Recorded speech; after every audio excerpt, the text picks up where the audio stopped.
Wahai perampas tanah, sejengkal tanah yang engkau rampas, maka dengan 7 lapis bumilah engkau akan terhempas.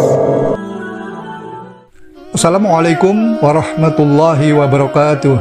Bertemu kembali dengan saya, Muhammad Rafli, di channel Penerang Jalan Pulang. Sahabat dimanapun berada, akhir-akhir ini kita sering mendengar sebagian orang pernah menemukan persoalan di mana ada tanah milik seseorang yang kemudian dirampas, direbut, atau diklaim sebagai hak miliknya oleh orang lain. Dan ada juga yang lahan sawahnya dikikis oleh oknum sehingga sawah tersebut menjadi berkurang. Bahkan yang lebih viral lagi, kasus mafia tanah yang melibatkan orang dari berbagai instansi, terus berulang dengan berbagai macam modusnya, seperti pemalsuan dokumen resmi sertifikat tanah milik orang lain. Dengan bekal dokumen palsu tersebut, pelaku melakukan gugatan ke pengadilan hingga memenangkan sidang. Tanah yang bukan haknya pun berpindah ke tangannya. Bagaimanakah pandangan Islam tentang mafia tanah? Praktik mafia tanah merupakan bentuk pengambil alihan hak milik orang lain secara ilegal. Islam tegas melarang perbuatan tersebut dan ada ganjaran serius bagi pelakunya. Ada banyak ayat Al-Quran dan hadis yang menyinggung masalah ini. Salah satunya adalah firman Allah Subhanahu wa Ta'ala berikut ini: "Janganlah kamu memakan harta di antara kamu dengan jalan yang batil, dan janganlah kamu menyuap dengan harta itu kepada para hakim dengan maksud agar kamu dapat memakan sebagian harta orang lain itu dengan jalan dosa, padahal kamu mengetahuinya." Quran Surat Al-Baqarah ayat 188. Ayat ini dengan tegas melarang adanya praktik mengambil hak milik orang lain dengan cara ilegal. Perbuatan demikian mendapat larangan keras dalam Islam. Selain ayat di atas, ada banyak firman Allah yang memiliki pesan serupa, seperti Surat An-Nisa ayat 29. "Wahai orang-orang yang beriman, janganlah kamu memakan harta sesamamu dengan cara yang batil, kecuali berupa perniagaan atas dasar suka sama suka di antara kamu.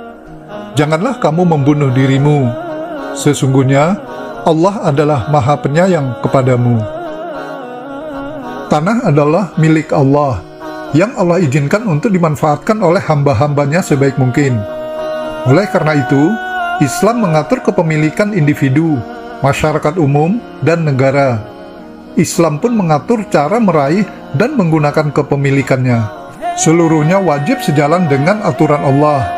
Dengan demikian, bagi yang melanggar batas-batas kepemilikan yang telah Allah tetapkan adalah kezaliman. Tentu saja, tindakan merampas tanah milik orang lain adalah merupakan kezaliman besar. Selain ayat Al-Quran, sejumlah hadis Nabi juga secara tegas mengatakan tindakan mengambil hak orang lain adalah sebagai perbuatan zalim yang tercela. Rasulullah Shallallahu Alaihi Wasallam bersabda, "Barang siapa mengambil sejengkal tanah secara zalim, maka Allah akan mengalungkan tanah itu di lehernya dengan 7 lapis bumi pada hari kiamat." Hadis riwayat Bukhari. Pada hadis yang lain, juga Rasulullah Shallallahu Alaihi Wasallam bersabda, "Tidaklah salah seorang dari kamu mengambil sejengkal tanah tanpa hak, melainkan Allah akan menghimpitnya dengan 7 lapis bumi pada hari kiamat kelak." Hadis riwayat Muslim. Hadis di atas merupakan ancaman yang sangat berat bagi mafia tanah atau orang-orang yang suka merampas tanah milik orang lain. Baik merampas dengan cara mencuri ataupun menipu, sedikit atau banyak adalah sama saja, karena perbuatan demikian termasuk kategori dosa besar. Kezaliman, apapun bentuknya, adalah malapetaka bagi para pelaku utama maupun bagi para pendukungnya. Bukan hanya di dunia, bahkan ancaman azab di akhirat jauh lebih berat. Hendaklah kiranya mereka yang zalim dan pendukungnya segera sadar dan bertobat. Semoga video ini membawa manfaat dan kebaikan bagi kita semua, dan semoga Allah jauhkan kita dari perbuatan-perbuatan zalim. Amin ya Rabbal Alamin.